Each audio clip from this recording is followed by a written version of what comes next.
நண்பர்களுக்கு வணக்கம். மேல பாருங்க ஒரு ஆம்னி ஒன்று போட்டிருக்கிறோம். 2000 மாடல் எல்பிஜி எண்டாஸோட இருக்குது.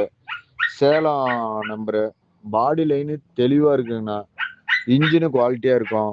ஆயில் சர்வீஸு ஃபில்ட்ரு கில்ட்ரு எல்லாமே புதுசா மாத்தியாச்சு.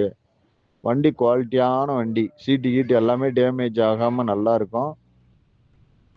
FC insurance எடுக்கணுங்கண்ணா. மாடல் 2000 இருந்தாலும் பாடி லைன் வந்து 7, 8 எஃப்ஐட் இருக்கும். லேட்டஸ்ட் ஸ்டிக்கர் ஒட்டி வண்டி 2017 இந்த லேட்டஸ்ட் ஸ்டிக்கர்லாம் வரும்ல அந்த வண்டியில் அந்த மாதிரி ஒட்டி வண்டி நல்ல குவாலிட்டியான வண்டி எடுக்கலாங்கண்ணா. கார்பரேட்டர் டைப் தான். வெறும் 55,000 ரூபாய்க்கு கிடைக்குங்க. ஐடியா கிடைங்க கால் பண்ணுங்க. வண்டி வந்து பார்த்தீங்களா தாரமங்கலம்